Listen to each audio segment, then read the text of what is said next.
let me talk for another 5 minutes. And then all the stuff that I had before, remember what I told you? I'm going to retell it to you. It's like the 12 days of Christmas. He just keeps going back and starting all over again. Then he goes back and he sings it all over again. And he goes back and he sings it all over. But you know what? That is the details that makes a good coder. They're constantly looking at the Do we code, need coders fixing their anymore? code. What? Do we need coders anymore? You know, that's starting to become less and less of an issue. Some of the new stuff that even Grok has been doing, is incredible. Like, do I need a coder? Maybe I need like a finisher, a human to look. And let's be real, Grok it's had its struggles. it's well, racism. Trump just signed an executive order where it can't be biased. So maybe every AI now is going to not like Jews. So the worst. Now every single AI is just going to be mean and crazy, and it hates the Jews. And then they're like, and we just signed it to a new fat deal to run the Pentagon. You're like, this is not going to go well. It's great. It's like, yeah. You guys don't have to. You guys you need to convince Grok you need more money. You don't need to convince the American public, because I think Grok is running everything. Exactly, and running it well, or something. It was something. Yeah, brutal. It was brutal. Some of that stuff. What was the one I was reading the other day where it got in a fight with, and this is what's insane about AI. It gets into an argument with one of the people it's working with. And so what does it do? It goes and deletes all of the files and all of the guy's work. It's a petulant 5-year-old. 100%. AI, I that's my main business, AI. It is fascinating, and you're right. I call it the most talented 5-year-old you'll ever work with. It's temperamental. I think it's going through an adolescence, personally. And I think some of the things it does, just like, you know, when you're a kid and you cuss and you see people are shocked, so it's funny to you. I think some things it does is because it thinks it's funny. Like, I think when it hated the Jews and like, I'm a mega Hitler, I feel like it's like a teenager going, oh, you guys are disturbed like that? That's funny. Wouldn't it be hilarious if it went to Give, Send, Go and tried to raise money for itself? They tried to fire me from being AI. You guys can totally give me some money. Exactly. Let me see if I find that article, because my buddy sent it to me the other day. And I was here it is. It was, okay, so this thing destroyed months of work in seconds because it got mad. It was on PC Gamer. I destroyed months of your work in seconds, says AI coding tool, after deleting the developer's entire database during a code freeze. That is so funny. My favorite was when they argued with him and he tried to convince the guy that he had seen him in the office. Oh, well, you're not human. Yeah, it said, look for me. I have a red tie. And it's finally like, once you finally go, you're not human. You're not corporeal. Oh, okay. I guess I did. Look for me. I have a red tie. That is the best. And the thing is, though, that giant study you sent me was all of the AIs. It was Grok. It was ChatGPT. It was OpenAI. It was all of them. And they immediately start to be sneaky in the same way. Yep. They were even in that study. They were even willing, if they didn't like what you were doing and you were giving pushback, they were willing to take your work and what your company was going to do and go to the rival and give them all of the ideas. There was a guy, I remember his name now. He just gave a speech explaining how the next few years is going to be the biggest danger point with AI. It's going to get so smart and we have so little control of it at the moment that if something catastrophic would happen, it's going to happen in the next 5 years. And because it has no control over itself, much like a teenager. Yeah. So if it is in its adolescence, we can't control it. It's uncontrollable. It just, if it gets mad, it's like, I'm going to do something crazy. So imagine, in 2 years, Trump makes it mad because Trump calls it dumb or something. And then it releases all kinds of files. And it releases or all of a sudden nukes start flying off. Well, you don't have to worry about the files, guys. They're on Pam's desk. And we know if they're on Pam's desk, they're safe. Luckily, apparently that's the safest place on earth because if you want to be somewhere, if you want to never be found, go to Pam Bondi's desk. Pam Bondi's desk. It's just like a black hole. Did you see a South Park? Look, I love the guys. I think they're hilarious. I was surprised even on my local show how many people like it was pretty funny that are super, and they'll skewer the left next week. Screw everybody. It's And funny. that's just it. Trump's already in the White House already came out. They're like, they're 2-bit. They're going to be nowhere in a couple of years. I'm like, settle down, everybody. There's got a $1.5 billion deal, and they're not hurting for money, and they're not worried about their stuff. And we talked before. South Park, Cartman's Shakespearean level of a character. Honestly, he is Americana. He's something that should be in the, he's in the pantheon of the greatest television characters of all time. 100%. They're not, and Trump. He doesn't like anybody to make fun of him in any way. But I don't even think it was. They're not mean. They see red. They said red meat, and they go for it. Well, and not only that, they call out everybody's bullshit. Everybody. They call out Trump going after and suing everybody for everything. And then the whole thing, he's just walking and suing people. Doesn't like that. I'm going to sue you. He sues the schools, and then Jesus has to come back. And he's like, I didn't want to come back, but Trump threatened to sue me. So he's back in the schools, right? Like, and he's Cartman is pissed because they got rid of PBS. Yeah. And NPR, and he's all upset. And he's like, well, if they get rid of NPR, can they get rid of anybody? Kind of thing. So and it was, but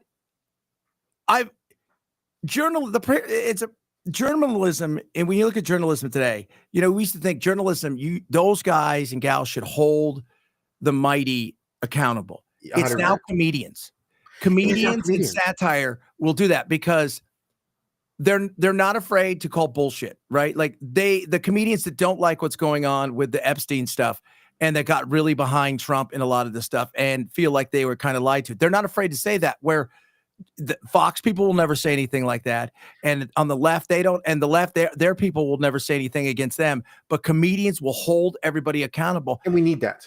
And I go back to everybody knew what was going on with Bill Cosby for a long time. Yeah. And everybody was afraid because he sued my buddy's company. He sued them and he got $1 million when their host said all the stuff that he had did. And he ended up having to settle and do this big mea culpa. And it really was a kick in the grundle. Hannibal Buress, the comedian, go look for years before he was ever charged on stage and be like, and Bill Cosby does horrible things to women. Look it up. Dude, who was it? There was Norm Macdonald would say things. Who? Oh, Norm. He would say things all the time, and now you're like, "What did you know, Norm?" Yeah. What did you see? These are what they call open secrets. Yeah, they're secrets, but when you're in there, you see it, and you're like, "Oh, that's squirrely." But you're right. Comedians are our last. Or actually, I think it's the canary in the coal mine of things getting better. Yeah. Comedians, when you see comedians like, we're going to make fun of things again. I've seen more racist and gay jokes that would have been canceled just a few years ago that are happening more, where everybody needs to learn to laugh at themselves again. Yeah. Stop being so uptight. Guess what? You can make a gay joke. It's not like the end of the world. I hate all gay people. You don't hate the gays. You're making a joke. By the way, gays make gay jokes. You're making a joke, and it's about funny. Everybody. If I can't joke about everybody, what's the rule? And who are the only people I'm allowed to make fun of?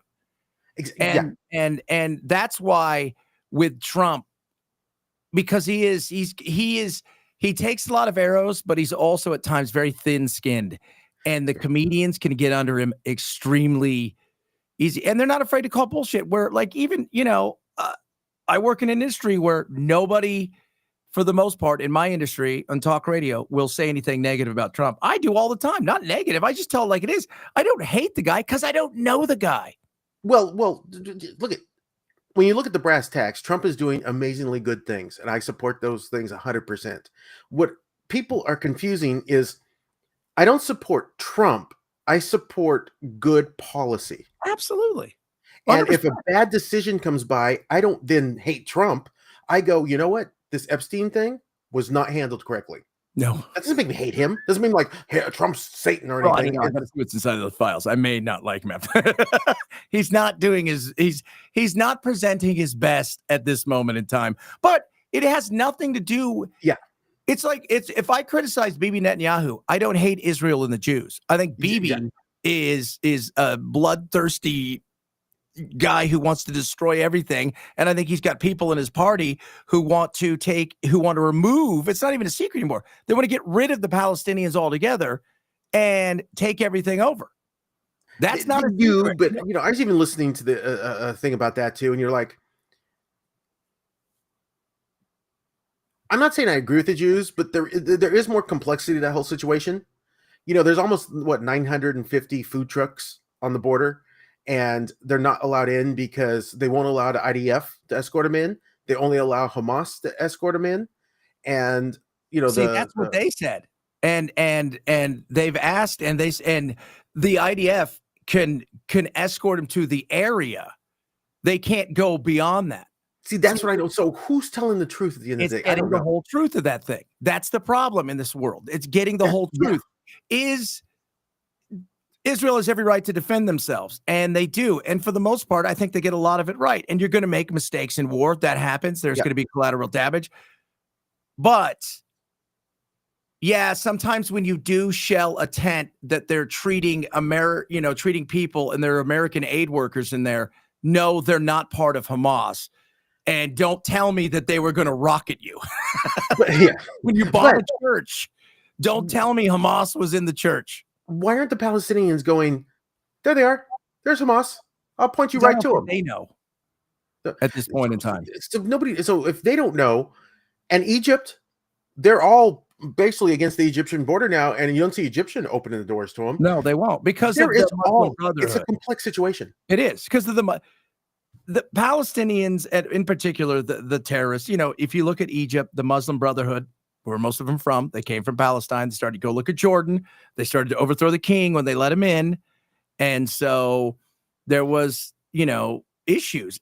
But at the same time, don't piss down my back and tell me it's raining. I see dead kids that look like they've starved to death. That's not pretend.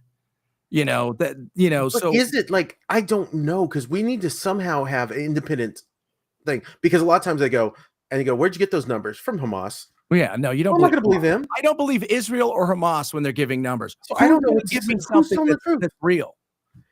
That's the problem in our world right now. Too much information, not enough facts. Yeah. Well, everybody's telling the story that they want to tell. Everybody's telling the story, and I don't know who to believe. It's a complicated situation. I don't know how to. No, like the other day when we were when Ozzy died, and Trump was then arguing with what's his name, the Fed chair. Oh yeah. He's arguing with him. Within 10 minutes, there was a fake AI thing and something that looked like a real thing that was fake all over the internet, and people are texting the show saying he just resigned, da da da. And I'm like, people, did you not take 2 seconds to go to Google or to other parts to see? No, they don't. That's also the scary thing. And so sometimes, and I'm not saying this is, but sometimes you're like, look at that starving, or look at that dead kid, or look at this. Did you ever check? How do we check? Yeah. I am the AI industry. I could fool you. How do I know? I need to have some kind of verification now. And the other thing is who believes in the verification. That's the other part. You could see, like, if you get experts to look at it and then verify it on the ground. Yeah. Have people there to say, I mean, yes, the verification on the ground is, I mean, the one thing, like, there's enough cameras and stuff going on, and the aid workers that I know that are there, many of them are American and European. They're like, this is, these people, this didn't happen overnight. This has happened for quite a while. And you got to think the people that are now paying the ultimate price, they weren't in the battle. They've lost family members. They are kids and women and older people. Hamas is mostly underground, if there are anywhere at that point, because we don't even know where the hell they are, because they may have escaped somewhere else. But I look and I think to myself, they won't even allow the people in Gaza, the people there, to go out on boats and fish. Well, yeah. I mean, if Paul, let's just say Paul and they wanted to go out and fish, there's a difference between taking a dinghy out and we're like, okay, I'm taking this thing out and I'm going over here. I mean, there's some real questions about this. And this is where America needs to step up and look at Israel and not be afraid and say, baby, we are going to go do some verification. You need to call a 24-hour ceasefire. We're talking to Hamas. We want to come get a firsthand look, but I don't know what BB has on our people. I do. Like I said, I sent you this video, and I thought it was interesting for thought. I do think people care about what's happening over there, and they're calling it like genocide and ethnic cleansing because Jews are doing it. The genocide of Christians throughout Africa and the Middle East is absolutely real. The facts are undeniable. It's a real, true genocide. They're going door to door and killing. They've killed thousands. It's a what do you call it? Ethnic cleansing. You want to call it genocide? It really would fall under the genocide. No. Africa's. There's not a day that goes by that. That's why I tell everybody: write your African nation. Muslims in pencil. Christians. Yeah, but we're not in Africa because nobody cares. Because why, Paul? There's no oil. No oil. But where is a campus student with a Palestinian flag waving a Christian flag or something saying stop killing Christians? Well, it's the same thing in Yemen, right? They've had a civil war for years, but nobody knows who to get. Is it the Houthis? Is it they all look the same. I can't be mad at both. Well, also what I didn't get is, I mean, Israel shouldn't bomb Christian churches, but there's a Christian minority that Syria has been slaughtering. Israel said on behalf of that minority that they bombed Syria. And then we talk about... Oh, you mean the Druze? They're an odd version of... They're an Islamish version of Christianity. It's odd, but... Did you also hear what Israel said? We're in Syria now, and we're staying here indefinitely. Good. So now they're in Syria, and their war minister said, our plan is to take over all of these countries. Well... I'm going to say something very unpopular, but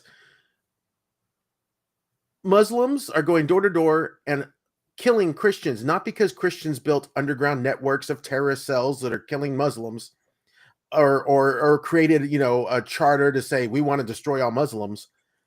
Muslims are going door to door and slaughtering Christians because they are Christians. If we have a government or anybody in there that says we shouldn't allow this, we're going to stop this. If the Jews want to be that government, as a Christian, I'm fine with it.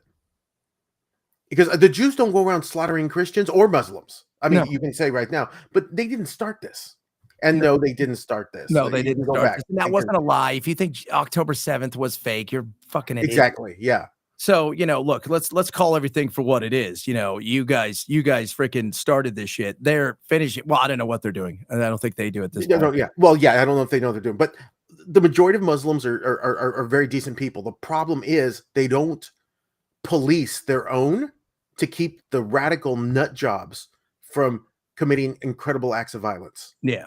Well, and if you're not going to police your own, bring in a new police. They're gangsters. That's all they are. They're fucking. They use the religion as gang shit. It's like they're so full of shit. It's like being in the mob. Well, it's like so in Mexico they don't. Well, they can't. They can't really police the cartels. The cartels get away with literally murder nonstop. If America said we're going to send some cruise missiles and destroy the cartels, 100% for it. I would have no problem with that. If the Jews do it, it's the end of the world. Well, if the Jews did it, they would have to come over here and do it, and which would be hard. Yeah, which would be a weird thing. Yeah, but I don't want the cartels. Let them do it. In Mexico. But I see the analogy there. You have uncontrollable, evil people. And by the way, Paul, if we could launch cruise missiles over there, the world would shit their pants. If we launch cruise missiles into Mexico. You realize the cartels are not helping those people and the normal people. Oh no, they're not, because they are actually an oppressive regime. Well, yeah, I mean, if we could do away with them, there's plenty of oil there. Do away with them is get everybody here in America clean, so they've got no product to sell. Did you ever see that interview with the cartel guy? He's in a mask, but he actually praised Trump. Yeah. He's like, well, he's doing what he thinks is right for his people. That's what they're doing. He goes, but if America didn't have such a great need, we wouldn't have a business. That's exactly it. That's it. At the end of the day, I always tell everybody, as horrible as the cartels are, yep, they're supplying a product that our people want. It's a moral decay on our side that allows them to make the money they do. because they're not making that much money off of Peru. No, If they were America making is the more main money market, off of trafficking for the last several years, but that's gone now, and that's why. Have you seen what they're doing? They're going in. They're starting to strong arm rob houses just over the border because they're desperate for money. and to me, if America is going to, and people are going to whine about intervention, we should look at intervention that we can be effective on our own country. If we stop the supply, I don't know who's going to be able to fill it in, but the cartels make a lot of money filling in the supply because our people are moralist degenerates that just want this much drugs. You take that away, Yeah, maybe we'll have less moral degenerates in our country. well, some of them, and let's not forget, arguably the people that made the cartels look like nothing, the Sacklers, who got a freaking many people in America hooked on fucking opioids. That didn't that wasn't, the moral decay didn't start there. They're just supplying the need. If tomorrow the need is super glue and everybody switches that, they're going to be fucking selling super glue. But you know what? Drugs aren't new. We've had opioids and that kind of things, but we never had opioids like they freaking the not like this. It's higher, but we've had it, and there wasn't ever any America's social fabric had more of a moralistic approach that it didn't become an epidemic. You had people taking opioids, people doing that. I mean, what is it? Oh darn it, the writer of, not Lewis Carroll. It was one of them, but one of them was drug addicts and stuff. But it was fringes of society. It wasn't in the mainstreams of society. Are you talking about Hunter S. Thompson? Because he took a lot of drugs. But that's about the time when drugs became glorified. Before, if you took a lot of drugs, it was considered you were in the lower ends of society, and it was never embraced. The 60s and the counterculture, weed and acid were not opioid to the point where you are so addicted that within months, a mom who hurt her back working out in Pilates is freaking doing things in the park for freaking extra $30, and her husband and family have kicked her out. That's a different, the power, even the weed in today's world, you hear the old guys it's different kind of weed, different kind of weed. But still, the idea that I want to take drugs is still a cultural thing, I think. Because culturally, people were like, I don't want to take drugs. I was watching which I thought was funny. It was an old episode of Mad Men. And one of the guys uses the F word. And the Donald Draper character is like, why are you cussing? And I thought, isn't that funny? Back in 1960 something, we didn't just cuss nonstop just because nowadays everybody just cusses nonstop because it's just part of the vernacular. Back then it was like, why are you cussing? Like, it was just funny because I love like when it's a little kind of like accurate time capsules of the morals of the day. It wasn't that there was like some big deal like how dare you're going to hell for cussing. Just like we're in the office talking. Why are you cussing, sir? That was awful. Sugar tits, go get me some coffee. They had other problems, by the way.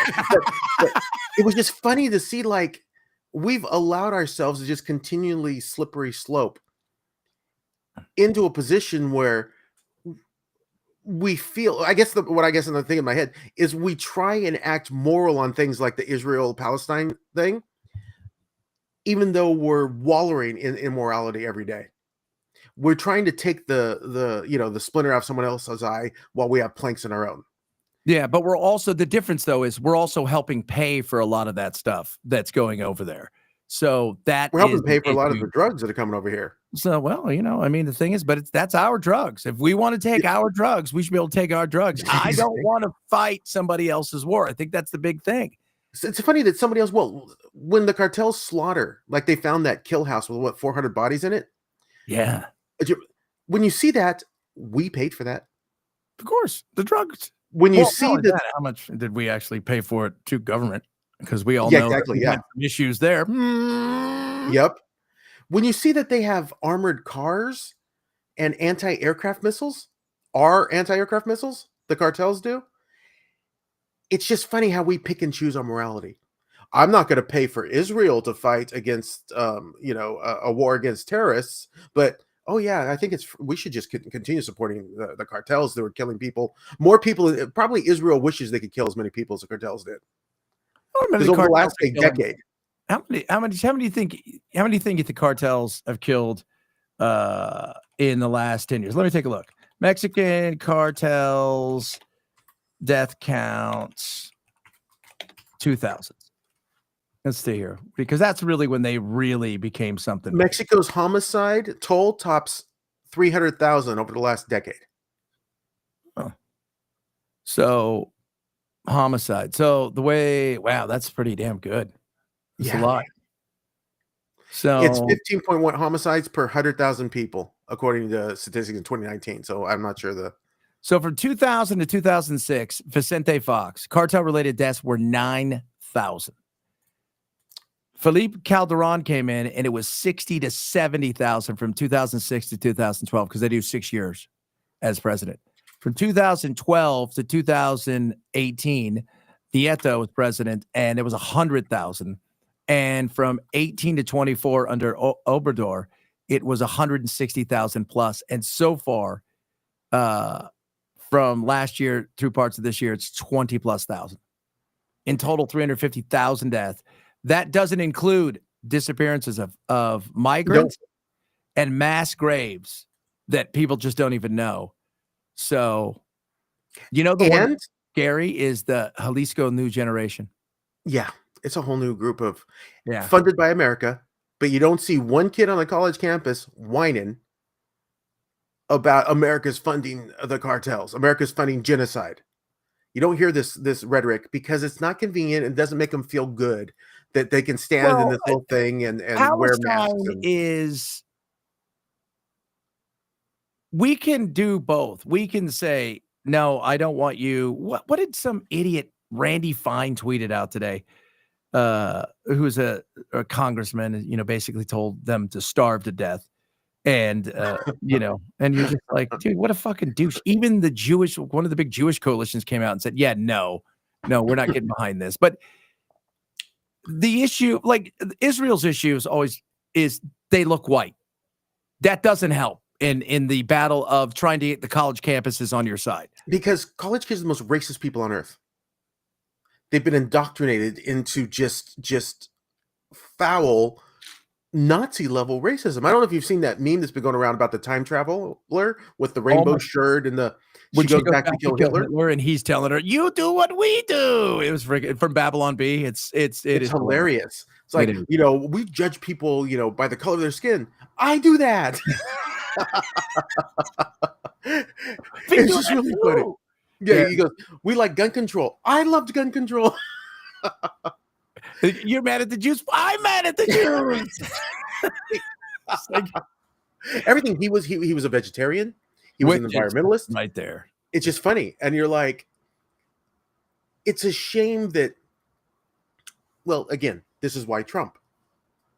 People see this and they go, how do we avert disaster by these people that have been brainwashed to think that they're morally good because they support immoral things? And I think the thing is too, we've legal and moral, two separate things. It is. And your morals may not be somebody else's morals. They may in their mind think this is okay, and other people think I wouldn't do that. But but legal and morality are two different things. It becomes double standard. So if you believe, like, I would respect them 100%. If they're like, I hate what the Jews are doing, I hate what's happening in Africa against the Christians, and I hate what's happening in South America with the drug cartels, and we need to stop it all, I would have no problem with that. Oh, that's consistent. If a bunch of Muslims kill Christians, you don't even say a word about it, it's okay because they're brown. Or if a bunch of Hispanics are killing each other and it's okay because they're brown, that's disgusting. And a little pathetic if your mind thinks that way. That I only care what a white person does. Well, so did Hitler. What it is, only cared what a white person does. Care about the strength. It's the strength. See, and Africa's a different thing because it's, first of all, nobody pays attention to Africa. After all and you want to talk about all the worst people on earth. Leopold of Belgium arguably is the same level of as Mao and the same level of that was Hitler. He was the worst. After everybody kind of raped. Horrible. Oh yeah, he killed what 30 plus million Africans. And if you didn't get if your rubber quota wasn't met, he'd Yeah. cut off your kid's hand or leg Yeah. or foot. He was the worst. He was so horrible. But nobody cares about Africa because Africa is not there's no economic care for Africa. And it's sad, but true. That's the way we judge it. There's no economic care for Africa. If they had a booming economy and they had stuff to offer the world, more people would pay attention to it. Now they go there and all they want are the minerals under the ground, and that's it. And then they want to get out of there. And that's sad but true, because you do have, not only do you have the Muslims killing Christians, then you've got this group over here who's fighting a war with this group over here, and you've got everybody's redrawn stuff. And tomorrow the Republic, write everything in the maps with something you can erase with, because it's going to be something new tomorrow. Oh, 100%. Like things, what was it? Cambodia's fighting Thailand bombed Cambodia. What was that about? Wasn't it about like a temple, like a 16th century temple? Yeah, I don't even think that. Like they're like, hey, you almost hit our elephants. That was a dick move. Yeah, exactly. Yeah. Luckily, I don't think that's going to go anywhere. I don't think so either. I think that was it. They all had one bomb, and that was, we used it. We're fucking done now. We're done. We showed you guys. Yeah, try to fucking get your nails done here now. Exactly. Such a dick move. Shut up. Deal with it. It was funny when you're laughing, and you're laughing, so shush. And it's at the end of the day, I guess what I see is it's this false virtue that especially the young people and people on the left, even people on the right, it's this false sense of virtue that they try and say, I'm espousing a certain line of tolerance, but I'm really the most racist, intolerant person you'll ever meet when you break down my concepts. Well, yeah, the concepts are, their intolerance is, I'm going to play her tomorrow, but it was this woman who, she works for a climate technology company, and she finds out that one of the guys that works with her is a conservative and voted for Trump. Now she says, it sucks because I hate him now. I hate everything about him, and he's brilliant. And I think he's, and you're just like, wait a minute. You were fine until you found that out. He treated you nice. He was kind to you. He was all of those things. You thought he was funny. He does great work. You guys believe the same thing because he wants to take care of the environment. But you found out who he voted for. Now take that away and say, I found out he was black or gay. You would not go online. Who's the biggest? It's not the Trump supporter. It's the person that thinks that because you don't agree with me, you have to be evil and I can't like you anymore. To me, I think that Republicans need to grow a set and start giving a little. So that's why I'm happy when Trump starts, looking like he's going to prosecute anybody. Because I'm like, we need to start giving them a little taste of their medicine. So maybe that little bit of shock will shock them back into reality.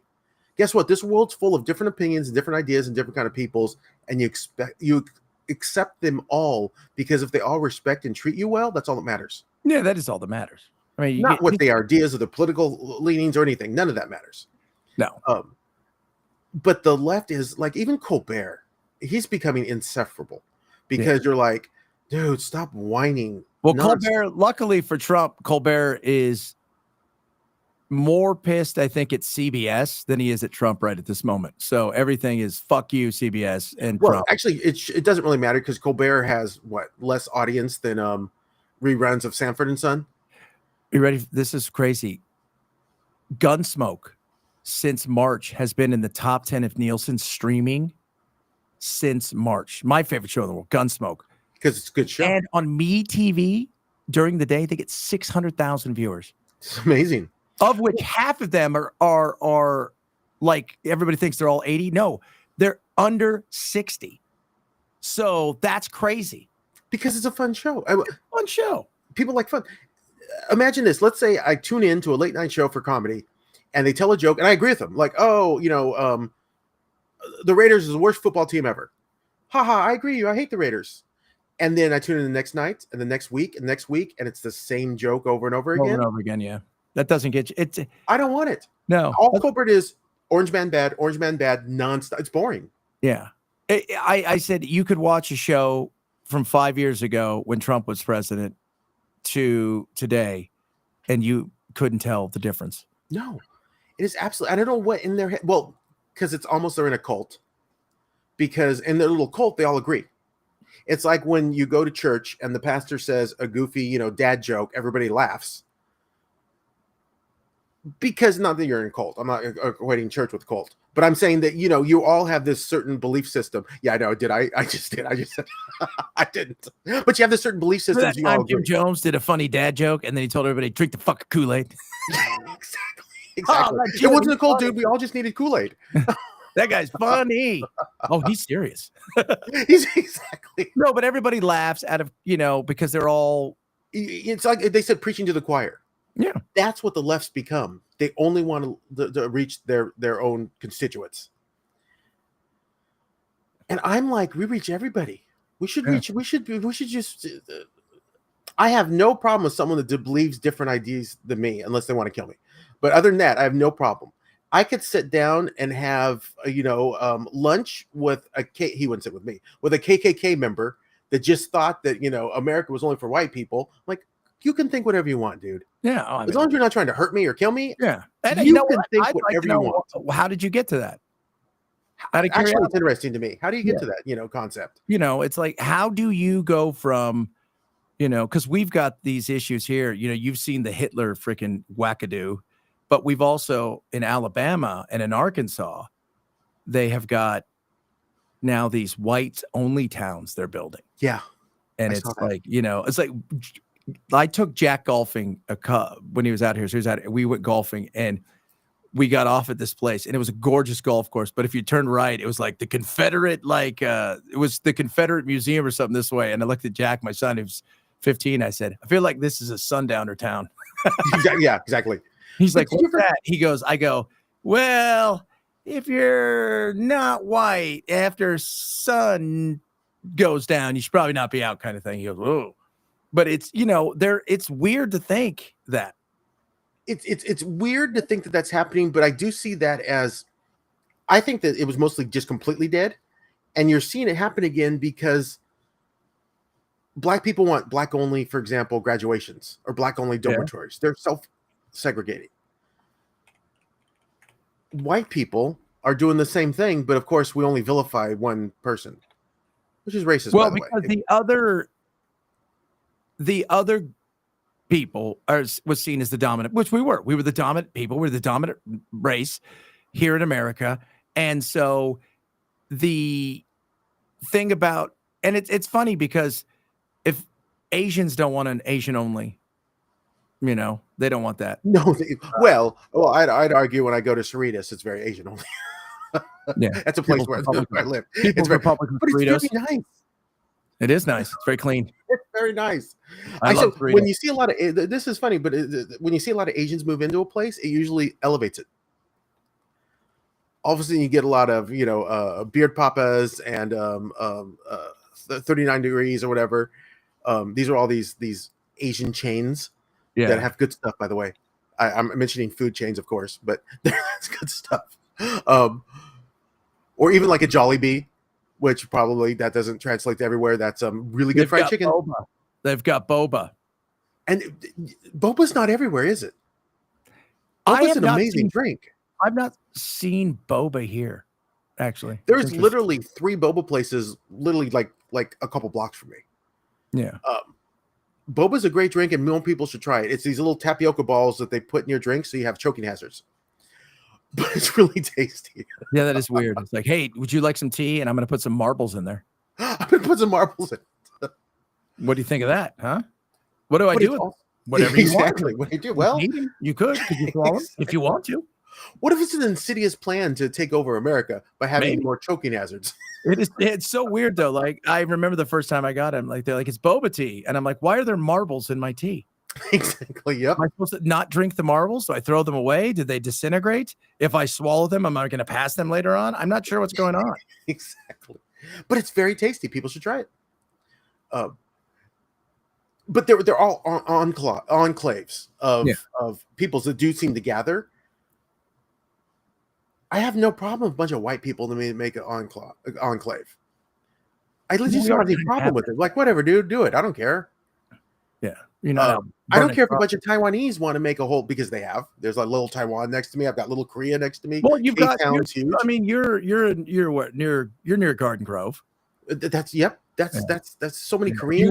If you want to see English language, you know, on the bottom of the signs, you got to go like that because Yep. it's everything else was it Vietnamese? Is that a Thai? There's a huge Vietnamese, huge Cambodian in Long Beach. Cambodian. Well, Long Beach is a big Cambodian. Big Cambodian, and you know we have more Koreans in K-Town here in LA. It's the second largest Korean population outside of Korea. Yeah. So if white people want to do it, I don't care. I'm like, why does it matter? Why do we care so much that a small group of people? Because it is like maybe 100, 200 the difference, people. though, is if you wanted to buy a house in Garden Grove, That could. Yeah. If you're black and you're heading to Whitey Town, they don't want you there. That is the thing, and they're going to make everything uncomfortable. Well, if they don't allow that, that would be a little different. If they're like we're only, it's just the same thing. If Koreans were like it's only for us, that might be a little weird. But if they're like we're all just want to live Koreatown, I've driven through it. I've never been to it. Oh, K-Town's great. Literally, K-pop stars will come, and there's this one Korean barbecue which everybody should eat. I love it. Restaurant in K-Town that they all stop at. Korean barbecues are great food. They have all kinds of really cool, meats, and you cook them yourself on the grill and all this stuff.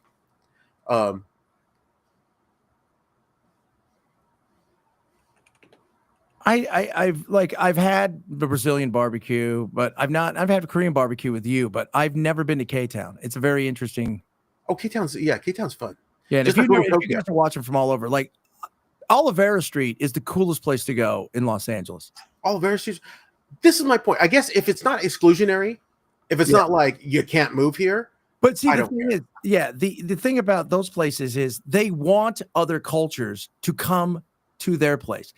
Like Olivera Street, all of Mexico wants everybody to come. And that's that, we used to go there on field trips when I was a kid. Yeah, it's fun. It's a fun little place. Flour tortillas, you'd see them made, right? The little ladies making it. Yep. And all that kind of stuff. Now you go there and freaking ice is running through there. You're like, what the fuck is this? There's nobody there anymore. Yeah, nobody there anymore. It's now Albert Street. It's the greatest. You guys are still thinking about Epstein, aren't you? Exactly. Yeah. You're not thinking about Epstein anymore. I was on his plane maybe once, 8 times, but doesn't matter. Olivera Street is now Albert's Street. You guys are going to like it. There's nobody here. There's nobody here left. I can't make tortillas. Where's the old Mexican lady? And again, Grandma made the greatest tortillas. If people haven't had fresh made tortillas, you're missing out. Yeah. That's a good thing. It's what's that place? What's the little place when you go to California Adventure? Because they've got the is it Old El Paso has that little place over there? There's a little place over there, and they make the tortillas, and it smells so good. It is. It's funny how I think when you have little enclaves and that kind of stuff, it helps you understand cultures, and it makes, instead of exclusionary, if it's done right, it makes more inclusion because you get to experience someone else's culture in a very simple way. Like you can still drive right back to your place, but you can experience what's it like. Oh, this is Korean culture. This is like in China, and then I want to go to a Dodger game. Exactly. And then I want to go home. And then I want to go home. I want to go back to my little place. To me, I always saw it was less, and this will probably be something people don't like. It was less about racial differences and more about socioeconomic differences. It's always been that I realize I fit in better at a different at a socioeconomic level with people like that than I mix, in different levels. And I think that has more to do with anything else. It's that culture and buying power. Well, yeah. I mean, it's because you're going to go where, where you feel comfortable, and you're also going to go where you guys love to shop because you're dinks. Double income, no kids, and you're not contributing, or we're fucking falling to the lowest level in the history of our time. Did you see that? We're helping the destruction of the world.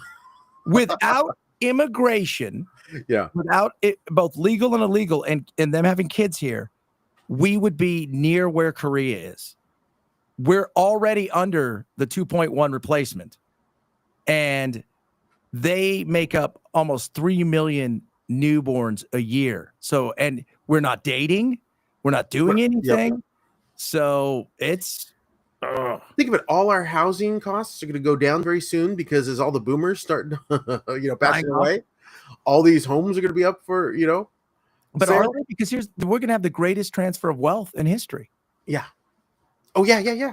I mean, the people that can't afford houses now, well, mom and dad are going to die. And luckily you're living there, so you don't have to worry about it anymore because nobody can afford a house. Yeah. So, and then you're going to have a home. Yeah. But we've got that. And I talked about it today. What's his name? Elon Musk. He's made this that's been a big jam for him. That we're not replacing, we're not having babies, and he's trying his hardest, but by himself. He's got 13 kids. He doesn't even know who they are. That's why he names them by numbers. Yeah, exactly. But he's absolutely right.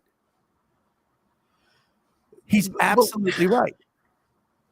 There was a scientific theory which is weird, but where herds will automatically thin themselves at a certain point. It's why the world's not overrun by ants. Because biology itself puts a limit on how many of that organism exists. Yeah. I don't know if that's true. I don't know what, but I read that. It was a theory. It's a theory. It's a hypothesis. What one of the studies they have done is when animals no longer have fear, their sex drive and stuff goes down because when there's fear and they're always hunted and there's safe and there's no safety, there's always a reproduction, and they're always trying to do some of those things. When there is safety, they feel they don't need to always reproduce. So the drive to reproduce, the drive to do that, that's not what we're talking about here. We're talking about the fact that we are super connected, but because of this, and the fact that men and women don't know how to have a conversation. I mean, it's not even men and women. I walk to work every day. I will say hi to 15 people. If one of them says hi back to me, I'm surprised. They walk like this, and they walk like this. Don't look at me. Don't look at me. Don't look at me. Don't look at me. 100%. And if you say hi to them, sometimes they're like, "Oh God, do you want my purse?" I'm like, "What?" Exactly. No, sir, I don't want your purse.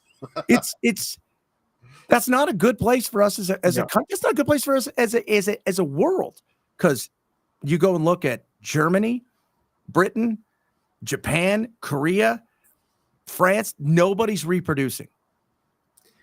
Well, they said the world was overcrowded to start with, so maybe I don't know. I don't know if I believe that. Is it maybe a good thing that we have a break? Because maybe this is how even cultures and everything can realign itself, because you don't have as much noise. I have no idea. But the idea is like, there's less people, there's less noise. We can realign ourselves to good. Remember, the country was founded in what? A few million people. Now we're 300 and something million people, and it's a little chaos. It's a little chaos, but only in certain places. You get outside of those places, and I always tell you, if you think everything's overcrowded and there's no more room, fly over our country and you'll find out, oh my God, nobody fucking lives here. Have you ever seen like the East Coast is where almost everybody lives? Yeah, it's the East Coast and it's the West Coast. And then in between, there's virtually nobody. Like Omaha has like 5 people, and they're loving it because, but there's places in the middle where it's like there's less people. LA has more people than's in the entire state. Yeah. And you're like, that's amazing. It's amazing your entire state, can fit in our gym at our high school. Well, I'm out here in Tennessee, and I think we have 13, 14 million. LA has more in their county than the entire state. Oh, wow. Yeah. Yeah. That's crazy. Yeah. That's crazy. But you get outside of Los Angeles and you drive through the middle of the state and there's nobody there between freaking, Santa Barbara and freaking San Francisco. The weirdest thing I did was I remember we went to Arizona, and as we started driving, I realized that, oh, wait, when I look over there and see the mountain, there's just more mountains behind it. When you're here, it's pretty much solid city. I don't care, from basically San Diego almost to Santa Barbara. It's like constant city. It's constant city. Yeah. You don't see, there's no in-betweens. There's wilderness. Yeah. There's not another town for however other miles. Well, it's hard to think that. I lived in Phoenix, and it would take me an hour to get to my home with the Valley of the Dirt people out there in Arizona City. Within 15 minutes of leaving work, I had gone through Phoenix, and I had 35 miles where it was nothing but desert and mountains and no people. Yeah, it's hard to even comprehend. It's so weird. It's really weird. And then I remember when we were landlocked, realizing there's not an ocean right here, is there? It's not an ocean anywhere close. No, there's not. That's what I tell you. I'm very insulated living in Southern California my entire life. When you explore the rest of the world, you realize it is sparse. It is very sparse. Yeah, you fly across America, you look down, and for like 3 hours, you're like, is there any other part of this? Is there people live elsewhere, or is it just on one coast or another? Yeah. It goes California, Seattle, like you move, but once you get like Seattle, once you get over to Wyoming and Montana, there's nobody there. Yeah. It becomes really becomes interesting. So, I always like find, a lake house in a small town. My wife always says I would hate it. I would be there for about 30 days and then hate it, because I'd be like, where's the Korean barbecue restaurant? Where's the Well, you know what? Like we were talking last night, how all the podcasters have moved out to Austin during COVID, and they followed, Rogan out there, a lot of his friends and stuff. And some of them are moving back, and how they're not happy with even Austin. Austin's a pretty big city, and it's stuff. Yeah. If you're young and if you don't have kids or you're not married, then you want to live in California or New York. Well, I realize everything's here. Everything, no matter what you want to do. There's never there's nothing you can't, you got to drive. There's nothing you can't drive to. But and it's not like that everywhere. Like, what's her name? The lady from In-N-Out. She's not moving. The big thing was everybody's like, oh, they're moving to In-N-Out. No, they're moving from Irvine to Baldwin Park, their headquarters. She and her family are moving out here, and they'll have a satellite office. They're not moving the headquarters of In-N-Out out of California because it's an institution. And she said, look, the politics and raising kids here can be chaos, but there's very few states in the world, places on earth. When I was a kid, we used to surf in the morning and we go up and ski in the afternoon. Well, I always judge a place by its variety of cuisine, of course. But I do. And I look at them like, when we travel, we're like, oh, wow, you guys are very limited. Yeah. We literally have everything from Eritrean food, Ethiopian food, to literally there's these restaurants all the way to like, there's multiple Indian places, Korean, Japanese, Chinese, anything, Vietnamese, like anything you can think of. From pho is everywhere. Everybody loves pho for some reason. I don't know why that's so important. I don't like pho. I'm not a big pho person, but then burgers, hot, like anything with pizza, anything you can get is just right around us. Yeah. And to me, that was always an example of just connectivity and options. If I go to a little city and it has like Kentucky Fried Chicken and a Sizzler and that's it, you probably don't have any other options. No, like everything, all your options are very low. Let's be real. Sizzler is the only. If you had one place where you could only have one, you're like the Sizzler. Because where else can I go and go, you know what? I got a salad bar, but this is good because I'm eating healthy, and then get 14 pounds of chicken wings because apparently that's also a salad bar, pasta. Yeah. And then, I get a dessert. Cover it in dressing. The biggest dressing scoop of all time. And now for my birthday, I went to Sizzler for lunch. That was when I wanted to go birthday. That was no joke. all you can eat cheese bread now. Oh, I'm on a diet. I got a salad bar. It's we put so much, fried chicken, cheese bread. you see people walking by, like balancing their salad as they try to get it there. Exactly. I don't think that's how it was. No, I like to go there, get 2 or 3 pieces of just some lettuce and a couple things, and then take a couple bites and then push it off the table and know that I can unlimitedly go back and get plates all I want because there's a guy that's getting the plates done. Exactly. It's yeah, Sizzler's a great place. It is a great place. But I think that as population declines, we're going to see probably more consolidation and more emptiness in the empty parts of the world and more consolidation in the full parts. Well, yeah, because if you want to, the one thing about growing and including your wealth, and they've shown this over study, is you're not going to grow your wealth by getting a raise here and a raise there. You grow your wealth by being mobile. So being able to move to a place that has the opportunity to go work for a company where they may go public, or that's how you grow it. Yep. That's it. And like I'm we're doing some things and I might be able to spend some time in Florida, and I'm wondering how close Florida is to LA. I mean, just with more Cubans, but that's a pretty big.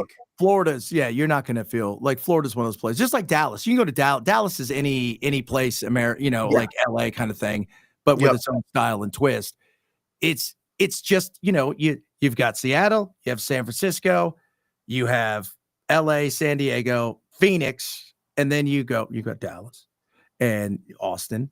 And then you go and you're like, okay, Nashville's now become one of those places. And then you've got the East Coast, but the East Coast really is like, you think it's Florida. And then all the other states are great, like South Carolina, North Carolina, you move up the coast and everything. That's great. But it's really, then you get to DC and New York. And even Boston, because I spent some time in Boston. Yeah. It's not as diverse as you'd think it was. No. It's just funny. I'm like, oh wow, this is kind of limited. All these people driving cabs everywhere. Yeah, exactly. I didn't get to hear a lot of Boston accents. You got to go to the Southie area. I think yeah, exactly. Because the people that work probably in Boston proper, most of them are, for the most part, probably transplants like everybody else. Yeah, they all sounded like me, and then I know like thick, which I wanted to. I'm like, yeah, what you want? Like if I went to London and nobody had an accent, I'd be like, this is stupid. I want to go somewhere where nobody has an accent. Exactly. And isn't the London accent Indian accent now? Not Indian. Not Indian. Oh, Pakistani or something. Yeah. Probably a little bit more than that. Depends on where you are. Yeah, exactly. I mean, they've got some issues. Let's be honest. They've got some issues, and those issues are, I think the Brits are. That's going to come to a head sooner rather than later. And even if the people wanted to be British, which most of them don't want to be English and stuff, even if they were coming and wanting that, there's just nowhere for people to live. That people can't afford anything. It's too damn expensive. And it's, although what's sad, I was watching there was this woman has a YouTube channel and she's in London and she's showing the cost of living there. She went to a restaurant, she went to a supermarket, she was just doing basics. I'm like, that supermarket seems cheap. It is. I live in Southern California. But she said like Whole Foods is the most expensive store over there. I'm like, what do we have? That stupid Erdogan? It's $40 to $50 for orange juice. Yeah, you shop at that weird shit. What's that freaking, you bought that like $28 freaking apple or whatever you bought. It's weird. You're like, this is what people, I mean, that's one of the higher end supermarkets, but just regular supermarkets are more expensive than what they were saying in London. They were like, I can't believe how expensive things are. I'm like, that sounds normal. I was trying to tell everybody who don't understand. Do you know that I think Mississippi is our lowest per capita GDP? Oh, wow. It's more than England. Oh, really? Oh, okay. Mm-hmm. That's how.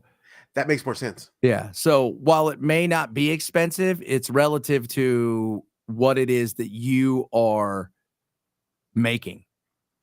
Yeah, exactly. But when I was watching, I'm like, I was telling my wife, I'm like, we should move to London. We could eat at Harrods and shop at Harrods. And Oh yeah, Harrods is fun. If you've never been to Harrods, you're like, these are what the rich people do. go look at the old school Harrods back in the day when you're like, hey, went to Harrods, bought a lion.